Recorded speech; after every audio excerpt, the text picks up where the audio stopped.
La verità è che lì a Roma qualcuno che non rappresenta nessuno decide che non si deve fare l'autonomia. Noi così non va bene, ma comunque ci dicano sì o no, ma ce lo dicono. Poi noi ci comporteremo di conseguenza. Mi sorprende che una maggioranza di governo, un governo che dice di avere voglia di andare avanti, di governare, non ci dia risposte, e il fatto che non ci diano risposte questo ci preoccupa. Al tavolo di Palazzo Chigi c'erano tutti e su quel tavolo, vertice di maggioranza, l'unico tema in discussione era il più atteso. Eppure non è bastato. Autonomia ancora frenata, bloccata, passaggi nuovamente da rivedere.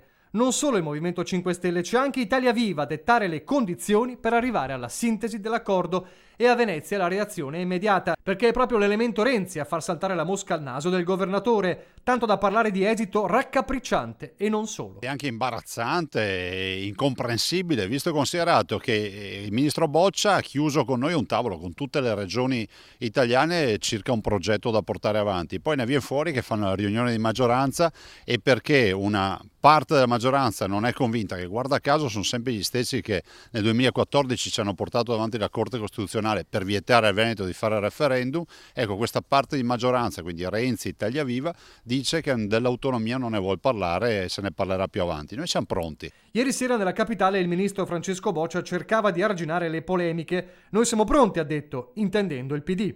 Gli altri partiti oggi mi hanno consegnato alcuni ritocchi che io ritengo ultimativi. Aspettiamo da Italia Viva i loro contributi. Contributi che però non arrivano, così come non ci sarà l'autonomia sotto l'albero di Natale. Noi abbiamo il diritto di avere una risposta, quindi veramente quello che dico al governo è che se ha i numeri per governare deve darci una risposta, altrimenti vadano a casa. Non abbiamo intenzione di perdere tempo, e quindi lavoreremo in questi giorni per completare questo lavoro e per consentire alle regioni poi di dire l'ultima parola. Ma è un ritornello che si è già sentito da mesi, e allora l'appello va direttamente a Mattarella. Lo dico al Capo dello Stato, che è garante della Costituzione, che nell'ambito dei suoi poteri si faccia, come si può dire, portavoce di questo stato di malessere che non è più del Veneto, della Lombardia o dell'Emilia Romagna, ma è di 17 regioni, 18 regioni su 20 a livello nazionale.